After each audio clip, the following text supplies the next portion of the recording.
President and co-founder is NiHPRO. NiHPRO. There we go. Apologies. So we've got NiHPRO, we've got Drew leading on this session. Over to you. And your name? Paul. Thank you, Paul. Thanks, Paul. Hello, everybody. Who was at the round table earlier? At our round table. Very, very cool. Some really intelligent people. This is my first time doing round table or anything like this. So it's wonderful to be here. Some great talks. Earlier, the lady talking about the gut health. That was you. I've suffered for many years autoimmunity, and the only one, apart from ice cold showers and breathing and meditation, but gut health by far the most important for immunity. So it's great to be here. I'm a sports nutrition guy. I'm a certified sports nutritionist. I've been in sports nutrition now for about 30 years. Originally from Australia, if you haven't picked the accent just yet. When I say sports nutrition, I absolutely mean, and we're talking about protein and protein powder, I absolutely mean whey protein, dairy protein. Why? And whether you're a vegan or a non-vegan, you will agree from a protein purity point of view, an amino acid score, a digestibility, leucine content, muscle protein synthesis, and taste and sensory for everyone other than vegan, it is a better protein. However, it may not be the perfect protein. And especially in the last few years, those in procurement here or NPDs are well aware of whey protein skyrocketing through the roof, especially since 2022, where at one stage in 2022, not sure about the UK market, but in the US, it went up to about $23.50 for WPI 90. And I think that's a problem. I think it's unsustainable for a lot of brands and manufacturers paying these type of prices. I also see whey protein from the lactose element, from the allergen element, the sugar element. It also could be improved. So, around 5 years ago, so I'm supposed to press the button, right? Is that right? So the protein wave of the future. So about 5 years ago, we started an endeavor, an impossible endeavor. I'm an entrepreneur, so we have crazy ideas and we like to develop new things. And I have various other businesses in the sports nutrition space. But we decided to create something new, and what we like to call is the third category of protein, or protein for everybody. A little bit of the, and I'm just going to be beginning, and then I'm going to hand it over to our Chief Science Officer, CSO, Dr. Seiji Aoyagi from Tokyo, Japan, but he's fluent in English. He lived in America for 18 years. A little bit of the story of Hydrolyzed NiHPRO Protein Isolate, or our company, NiHTEK, and NiHTEK standing for Nature's Innovative Health Technologies, is it's the first time two worlds have come together. This is our co-founder, Bodhi. He's Australian as well, but he was born in China, migrated to Australia. It's the first time two protein worlds have come together. I'm the dairy guy, the whey protein guy, and Bodhi's been in alternative proteins and manufacturing and R&D for about 15 years. So it's the first time two have come together as one. And Bodhi's not here because he's very busy. He runs the supply chain and manufacturing of the company, and he's in the factory now with way too many orders to process at the moment, especially for North America. The vision we had, and we still have, is again, as I mentioned earlier, to create the world's first protein for everyone, or everybody. We like to say body in two meanings. One thing I like to reiterate, we're not a vegan company. We're also not a dairy brand or company, but we do happen to be both dairy and vegan friendly. That sounds weird, right? How can you be everything? Okay, so I'll clarify that. I'm not a vegan. We had a great steak last night, and if you're a vegan, fantastic, good. But I'm not a vegan, and our company's not. But we are vegan friendly. Okay, even our third-party research, our digestible digestibility, indispensable amino acid score, the DS and the PEDICAS, we use in vitro, we don't work with animals. But that's because I think it's really cruel plugging in tubes into the intestines of a pig. I think it's absolutely horrible. So that's why we've done these third-party research studies. But when I say we're dairy friendly, and let me qualify that, we are 100% dairy free, lactose free, all of that. But when I say dairy friendly, I'm talking about the consumers themselves. You know, sensory matters. I mean, if it doesn't taste good, if it has bad texture, bad mouthfeel, who's going to drink it? You know, no one. So over the last 5 years developing this new technology, you know, and working with nature, we developed a new protein purification technology, which we call the molecular protein infusion, MPI, protein purification technology. So we have greatly improved the sensory of alternative proteins, so they mix good, they taste good, great mouthfeel, great texture, great solubility, great digestibility. So again, it tastes almost identical to a WPI, a whey protein isolate, when formulated. And if you haven't tried some yet, we have the round table after lunch, and don't take my word for it. Take what we call the NiHPRO Protein Challenge yourself, and you tell me what you think of it. Another aspect of the dairy-friendly side is it digests at a very, very high rate. And again, don't take my word for it. We have done our own third-party research study. DS, digestible, indispensable amino acid score. DS. Everyone's heard the phrase, you are what you eat? Yeah? Do you think that's accurate? Good, why isn't it accurate? Pardon me? 100%, we aren't, exactly, but it's also more, you're right, I mean, it is more complicated, but it's also more accurate to say we are what we digest, we are what we can absorb, right? I mean, if it's completely, you can't absorb it, we were discussing last night over dinner, the difference between L amino acids and D amino acids, you actually don't absorb them. So I mean, it's not going in your system. It's useless, right? So digestibility is very, very important. So in our third-party in vitro study done with the InfoGest method in Spain, which took 6 months to finalize, we only got it back 2 weeks ago. We have a very high DAS score. Yes, we're PEDICAS 1, but we're also DAS 116. So, yeah, I won't rabbit on too long. You can listen to someone far more intelligent than me, our Chief Science Officer. But we have our own PhD team. Dr. Seiji is one of them. We have our own lab. We also have our own manufacturing plant. Bodhi, our co-founder, family owns the largest alternative protein plant in Shandong. We're 100% a foreign company. I'm Australian. The co-founder's Australian. All of our investors Australian. But if you guys don't know, China does have a very large supply chain, so we do manufacture in China. But all of the third-party research, all of our PhDs and myself are all 100% foreign. So, you know, what we do is we have another office in Tokyo, Japan, where we do a lot of research with Dr. Seiji Aoyagi, our Shanghai Logistics Center, and sales and marketing. We have a headquarters also in the US of A, where we're expanding very quickly into the US.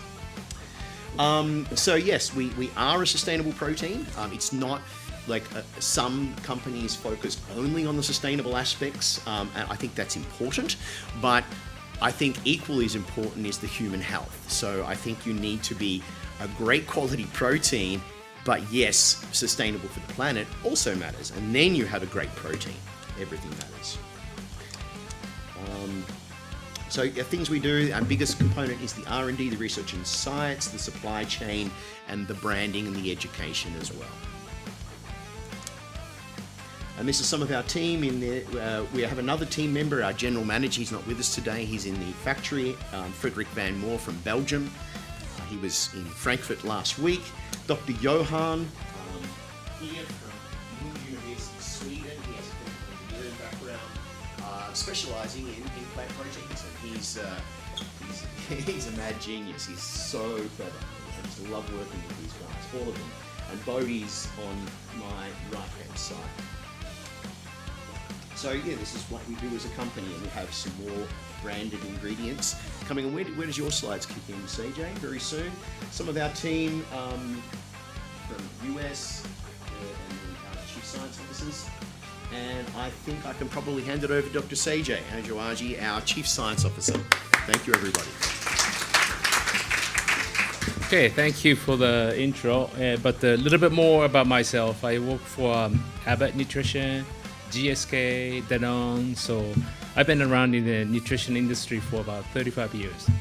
And when I landed with Drew on NiHPRO, I thought this was the biggest invention in the protein industry.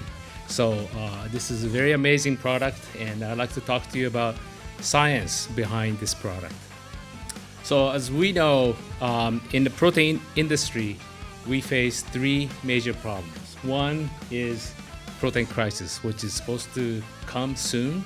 The demand for the protein is going to exceed supply.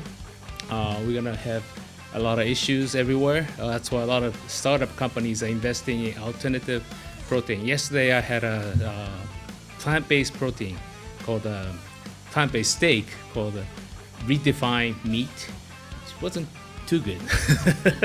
I'd rather have the real steak. But that's coming, so we need to resolve this somehow.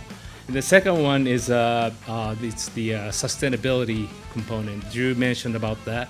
The dairy animal industry, they emit a lot of CO2, methane gas, and it's associated with the global warming and so forth. So we need to think about sustainability, okay, when we talk about protein.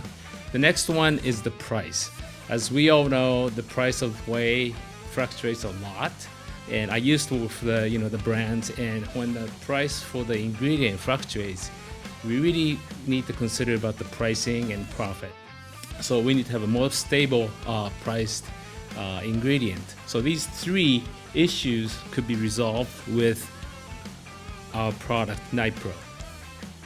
Okay, when it comes to dairy products, so dairy protein, WPC, WPI, the benefits, like Drew mentioned, it is a very good source of protein, a good source of essential amino acids, okay, and it tastes good, but like I said, it's not sustainable, and it contains lactose, and it has a milk allergy component, and again, the price is not as stable.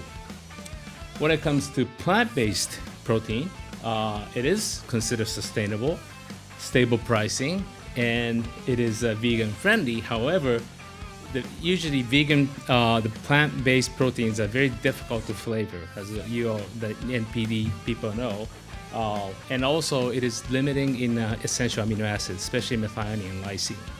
So I'll be talking about the quality of protein later, but when it comes to the quality of protein, the plant-based protein, it's not as good as animal-based protein. Now I talked about alternative protein sources. Many companies are investing in culture protein, mycoprotein, and insect proteins. But again, these are still new protein sources, and from the safety aspects and the price aspects, I think we got a little bit more to go. Like I experienced yesterday, that was not that good. But the NiHPRO actually has all the pros of all these protein sources and solve the cons of these protein sources. So it's got all good stuff in it. What is NiHPRO? It's like Drew mentioned, we're not dairy, we're not vegan, but we're both dairy friendly and vegan friendly protein. Now, it is dairy free, obviously, and it's got the I'll talk about the allergens, but basically we're allergen free, and the purity as high as WPC or even higher than WPC, in between WPC and WPI. Now, I'll talk more about this essential amino acid component in the next slides. Okay, so like Drew said, we cover everybody: vegan, dairy, old, young, not infants yet, but old and young. These are the key attributes of NiHPRO. The taste and mouthfeel is just like dairy protein. And it's got the very high protein content, no allergen, no dairy, no soy, lactose-free, purity is high, it's safe, and it's not a novel food. It comes from very conventional ingredients, and then considered sustainable. And then it's, like I said, it's got stable pricing, and it's vegan and dairy-free. Now, when people taste our product or the flavored version of a product, they say, "No way, it's not whey," and you will say that upstairs after lunch, okay? And we want to film that. And how do we make this? It is the process, as Drew mentioned, it's a patented process called the molecular protein infusion. So what you do is you mix these ingredients and wet blend and do the enzyme treatment, and then they re-dried. And if you try to do this with the physical blend, you're just trying to mix all these ingredients, just mix them and try to taste them. They're awful. They're usually bitter from the amino acids, and then the vegan proteins, the pea protein and the rice proteins got the awful mouthfeel. But if we process these ingredients with the NPI, all that is gone. The mouthfeel is very smooth, and the taste is as good as the dairy. Okay. And it is not a novel food in EU. Like I said, we use conventional method, conventional ingredients, so it's not considered as a novel food according to the EFSA. Now, this is very important piece of our product. Drew mentioned DIAS. It's a digestible, indispensable amino acid score. The way the people evaluate, the scientists evaluate protein is what's called amino acid scoring. The old way is to do this barrel analogy. There's one piece missing from the barrel, one piece missing, one amino acid, essential amino acid is missing or lower, then that is considered the limiting amino acid. But that's a very old way of doing it. In 1991, there's a method called the PDCAS, Protein Digestibility Corrected Amino Acid Score. Basically what it is it considers essential amino acid balance with the digestibility. But the issue is the digestibility they use is a fecal digestibility, which means there's a microbial intervention which is going to overestimate the digestibility of proteins. Okay, unless if you do like animals do coprophagy, they consume their own feces, then maybe good, but we don't do that. So it's not really accurate way of assessing protein quality. In 2013, a new method called the DIAS came up, which is the ileo digestibility. Basically, it eliminates the intervention by the microbials in the gut, so it is truly the digestibility of human gut system. Okay, and traditionally it was done with the pigs, with a cannula inserted to end of the small intestine, extract sample, and then measure what went in, what came out, and measure the difference. But it's not easy to do, so the scientists came up with two methods. One is called InfoGest, and the other one is called TIM. TIM is a dynamic system, so you have a physical tube like this made with the glass. Then you'll be putting in enzymes like saliva, artificial gastric juice, pancreatic juice, and you sample anywhere you want and measure the difference. What went in, what came out. Now that's called the TIM, and it's a dynamic system. What we use is called the InfoGest, which is a static system. What we do is in a container we put sample, and then you put artificial saliva, artificial gastric juice, artificial pancreatic juice, just like the human digestion, and you extract the sample, and then measure the difference between what went in and what came out.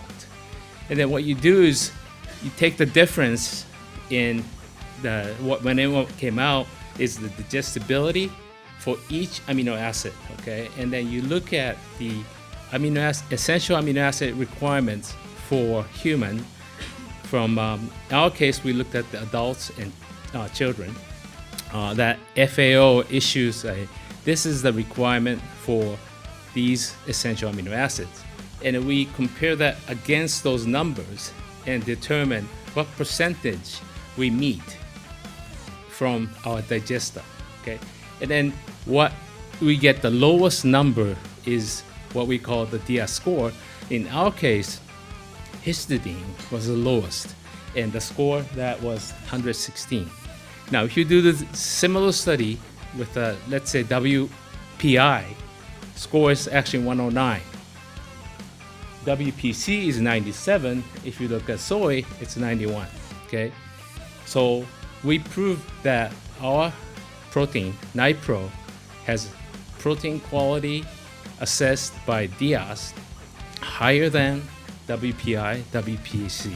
Okay, if you try to do this with Pedicast the old way, all these are one. They appear as same or similar quality protein, but that's not true if you use more advanced method called the DIAS. So I could proudly say our product has a very good protein quality, good balance of essential amino acids. Here's the profile of essential amino acids. And the white essential amino acid, because we don't produce them, we have to consume from food. Okay, that's why you need to have a good balance of these amino acids. And if we look at the amino acid balance of whey, NiHPRO, and soy, our profile looks kind of like whey and better than soy. Okay, so that's reflected in the DS score. Leucine is considered in the sports nutrition is the most important amino acid because leucine itself stimulates muscle protein synthesis. There's a lot of research, and people use like a BCAA, but essentially valine and isoleucine don't do anything. It's the leucine content that's important. And if you look at this graph, our protein NiHPRO has similar content of leucine as whey protein. The other one is arginine. Arginine is not really an essential amino acid, but it's called a conditionally essential amino acid. It is required in higher amount in more rapidly dividing cells, or it has a place in immune systems. And our product has arginine content about 3 times more than what's in the whey. So if you, let's say an athlete is consuming this, and an athlete has a very rapidly rapidly growing muscle, then they would need more arginine. And actually, there's a product called EAA, which is basically a mixture of essential amino acids. A lot of products only contain 9 essential amino acids, but the one that has arginine has the best performance, and that is actually on the market right now. So our product, NiHPRO, is superior with all the essential amino acids plus conditionally essential amino acid, arginine. Purity, of course, we have the 85%, 86%, so we're higher than whey, WPC, and a little bit lower than WPI. We land just in the middle. Lactose-free. A lot of people are lactose intolerant, especially in Asia or in the Middle East, Africa. I was a bit surprised with such a high number. I am not lactose intolerant, but more people are, and our protein is not lactose. It is lactose-free, so it could be tailored to people who's got the lactose intolerance. And that is big because a lot of athletes actually want to consume whey, but some people are sensitive to lactose, so they're looking for something that's not lactose. It's got less lactose, so people go to soy, but the soy it's got inferior amino acid profile. It doesn't taste good, and it could be soy allergic to soy. So it really gives you alternative. It really covers everybody if it's lactose-free and soy allergen-free. And like I said, NiHPRO does not have 24 major allergens in food allergens. We have a certificate to prove that. We're not 100%, but we are free from 24 major food allergens.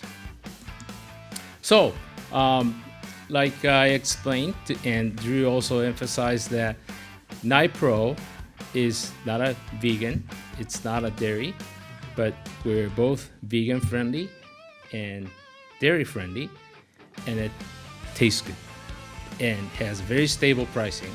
So for the industry people, it is very easy to formulate and come up with a sustainable product that tailors to everyone.